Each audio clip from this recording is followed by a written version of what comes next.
అందరికీ నమస్తే. ఈరోజు రైతు రుణమాఫీ అనేది ఒక సోషల్ మీడియాలో చాలా పెద్ద టాపిక్. ఎవరైనా ఒక రైతులకు మంచి చేసినప్పుడు, ఎవరైనా ఇట్లాంటి రుణమాఫీలు చేసినప్పుడు రైతుల నుంచి ఎంత హర్షాతిరేకాలు రావాలి, ఎంత హర్షం వ్యక్తం కావాలి, ఎంత ఆనందం రావాలి, ఎంత వాళ్ళ సంతోషానికి గురి కావాలి. అరే రుణ విముక్తులమైన చెప్పేసి రైతులంతా ఎంత సంబరాలు చేసుకోవాలి.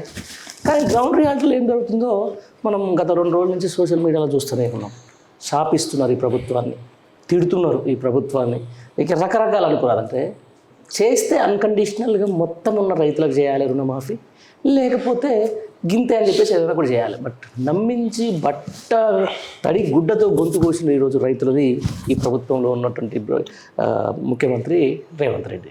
చెప్పేదేమో మాటలేమో కోటలు దాడుతున్నాయి, ఆడ రియాలిటీ ఏమో అసలు కనీసం కూడా ఏం లేకుండా పరిస్థితున్న నేపథ్యాన్ని మనం ఒకసారి చూస్తూ ఉన్నాం. దీనికి సంబంధించి అసలు నిజంగా రైతులకు రుణమాఫీ అనేది గ్రౌండ్ రియాలిటీలో ఎట్లా ఉంది, రూరల్ ప్రాంతాల్లో రైతులు ఏమనుకుంటున్నారు, మనతో మాట్లాడేందుకు బీఆర్ఎస్ పార్టీ సీనియర్ నాయకులు సోషల్ మీడియాలో బాగా యాక్టివ్గా ఉండే గోగుల రవీందర్ రెడ్డి మనతో ఉన్నారు. ఆయన అడిగి అసలు ఏం జరుగుతుందో, అసలు గ్రౌండ్ రియాలిటీ ఎట్లా ఉందని దాని మీద అడిగే ప్రయత్నం అయితే చేద్దాం. నమస్తే. ఫైనల్లీ అన్న మొత్తానికి మీరు ముందు నుంచి కూడా అంటూనే ఉన్నారు, మీరు ముందు నుంచి కూడా చెప్తూనే ఉన్నారు ఈ ప్రభుత్వం బక్వాస్ ప్రభుత్వం, ఇది కాదు కాదు కాదు అని చెప్పేసి. ఈరోజు రుణమాఫీ తోటి మళ్ళొకసారి కన్ఫర్మ్ అయింది. ఎట్లా ఉంది అసలు నిజంగా రుణమాఫీ ఎఫెక్ట్ ఏంది? వాస్తవంగా చెప్పాలంటే ఇది ప్రజాప్రభుత్వం, ప్రజలు ఎన్నుకున్న ప్రభుత్వం లాగా లేదు. లక్ష అబద్ధాల ప్రభుత్వం ఇది. లక్షల అబద్ధాలు ఆడి లక్షల అసత్య ప్రచారాలు చేసి అధికారంలోకి వచ్చినటువంటి ప్రభుత్వం. ఓకే. అయితే ఒకటి ఏంది అంటే, ఏదైతే ఇప్పుడు ఉన్నాడో ముఖ్యమంత్రిగా గుంపు మేస్త్రి హరేక్ మాల్ లెక్క అన్ని ఫ్రీ అన్నట్టు. అప్పుడు ప్రతిదానికి హరేక్ మాల్ అన్ని ఫ్రీ. అయ్య ఓటు కావాలి, కొడుకు ఓటు కావాలి, బిడ్డ ఓటు కావాలి, తల్లి ఓటు కావాలి. ఏదైతే ఈ దొంగ వాగ్దానాలు చేసేసి అధికారంలోకి వచ్చిండో, అధికారంలోకి వచ్చిన తర్వాత వాస్తవానికి వస్తే ఒక్కొక్క పథకానికి 100 కోట్లు పెడతా ఉన్నాడు. బోనస్ అన్నాడు రైతులకు పంట మీద. ఆ బోనస్ ఇచ్చింది లేదు, సచ్చింది లేదు, పండిన పంటలు కొనే పరిస్థితి లేదు. పంటలు పండించడానికి కావాల్సినటువంటి సౌకర్యాలు, నీరు కానీ కరెంటు కానీ లేదు. ఇవాళ 2 లక్షల రుణమాఫీ కోసం ఈయన పీకి పొడిచిండట ముఖ్యమంత్రి. ఈయన కోసం అటు హరీష్ రావు రాజీనామా చేయాలని చెప్పేసి ఓ రాగం ఎత్తుకుంటున్నాడు, లేకపోతే బీఆర్ఎస్ను బీజేపీలో కలుపుతారని ఒక రాగం ఎత్తుకుంటున్నాడు. వీటన్నిటికీ కారణం ఏంటంటే ఈ దొంగ చేతగాని దద్దమ్మ ఈ ఉన్న హామీలను ఎగ్గొట్టడానికి. ఇప్పుడు ఈ రైతు రుణమాఫీ నేను చక్కగా చేయలేకపోయినా ఇప్పటికే ఊళ్ళల్లో ఏదైతే ఈ కాంగ్రెస్ పార్టీ పాల ప్యాకెట్ల బ్యాచ్ ఏమో పాల ప్యాకెట్లు కొనుక్కొని రెడీలో కూర్చున్నారు. ఇక రేవంత్ రెడ్డి చేస్తూనే ఉన్నాడు, రుణమాఫీ అవుతుంది, ఇక పాల ప్యాకెట్లు జింపుడే కావాలి, పోసరే కావాలని చెప్పేసి వాళ్ళు మంచి టెంప్ట్ అయి ఉన్నారు. ఆ పాల ప్యాకెట్ల బ్యాచ్ పాలు వలిగిపోతాయి. ఇటు రైతులేమో ఆల్రెడీ దింపుడు గల్లని చేస్తాండ్రు, శవయాత్ర చేస్తాండ్రు, దాన కర్మ చేస్తాండ్రు, పిండాలు పెడుతున్నారు.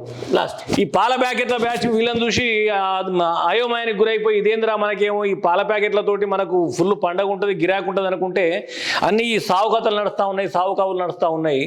ఇది ఏంద్రా అంటే ఇప్పుడు ఎవరికి అర్థం కాని పరిస్థితి. రైతుల రుణమాఫీ అన్నోడు రైతులు తీసుకున్నటువంటి రుణాన్ని మాఫీ చేస్తా అన్నాడు, గంత మటుకే చేయాలి.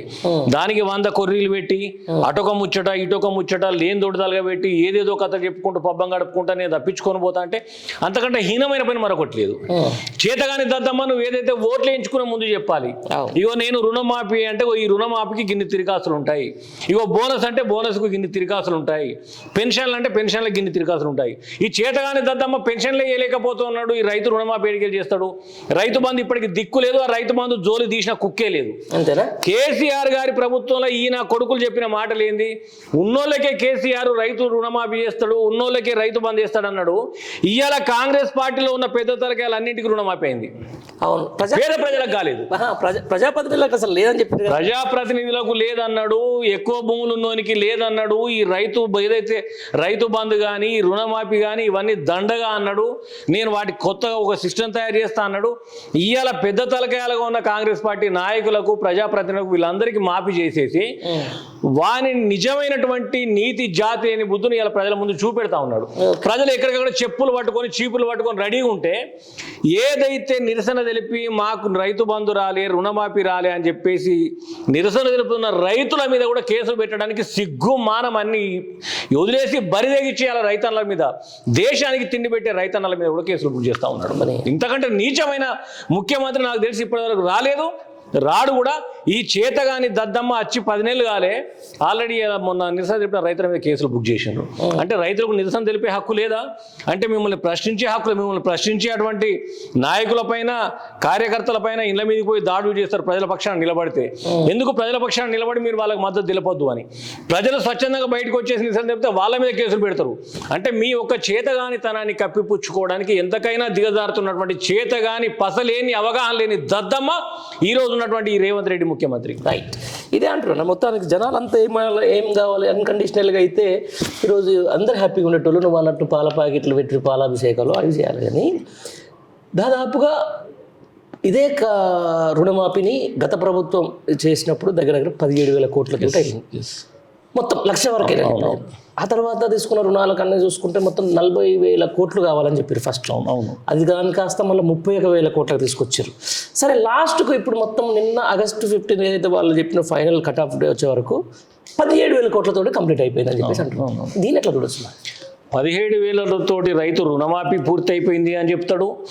రోడ్ల మీదకి వచ్చేసి మాకు రైతులకు రుణమాఫీ కాలేదు, మేము నికర్సుగా రైతన్నల మేము పంటలు పండించుకునే రైతులం అని చెప్పేసి రోడ్ల మీదకి వస్తే వాళ్ళ మీద కేసులు బుక్ చేస్తాడు. కేసీఆర్ గారు చేస్తానన్న మాఫీ ఏదైతే ఉందో ఆయన ఇచ్చిన మాట ప్రకారం రైతు అన్న ప్రతి ఒక్క రైతుకు ఆ రోజు రుణమాఫీ చేసి చూపెట్టి ఇదిగో నా చిత్తశుద్ధి, రైతును రాజు చేసేటువంటి గొప్ప నాయకుని నేనని చెప్పేసి ఆయన బహిరంగంగా ఒక రిలీజ్ చేసి బడ్జెట్తో సహా చూపెట్టినటువంటి వ్యక్తి. ఈ దొంగ పైకి ఒకటి చెప్తాడు, లోపల లెక్క వేరే ఉంటుంది. లోపల లెక్క సరే మరి ఈ లెక్క ఉన్నది అనుకుంటే ఆ లెక్కను మరింత కుదిస్తాడు, మలనాలలో మరింత కుదిస్తాడు. ఇప్పుడు ఈ కుదిర్చి ఏదైతే 17,000 కోట్లకు వచ్చిందో ఈ 17,000 కోట్లలో కూడా రైతు బంధు డబ్బులు ఉన్నాయి. ఇప్పుడు రైతు బంధు ఇప్పటివరకు దిక్కు లేదు, రైతు బంధు ఇయ్యడు కూడా. రైతు బంధు అంటే మళ్ళీ ఏదో విధి విధానాలట, తోకమట్ట విధి విధానాలు ఉంటాయా? నీ దగ్గర ఉన్నటువంటి ఎమ్మెల్యేలకు మంత్రులకు రైతు రుణమాఫీ చేస్తానికి ఏమో విధి విధానాలు లేవు, కానీ ఇలా రైతులకు రైతు బంధు వేయడానికి మాత్రం విధి విధానాలు కావన్నా? అంటే నీ చేతగాని తనని కప్పిపుచ్చుకుంటే ఇంకెన్ని రోజులు బ్రతుకుతావు? అంటే ప్రజాక్షేత్రంలో నీ పరిస్థితి ఏంది అన్నది అసలు ఈయన ఒక ముఖ్యమంత్రి స్థాయి లేదు. ఇలా కాంగ్రెస్ పార్టీ ప్రభుత్వంలో ఇంత దద్దమ్మ ముఖ్యమంత్రి చరిత్రలో మొట్టమొదటిసారి రేవంత్ రెడ్డి.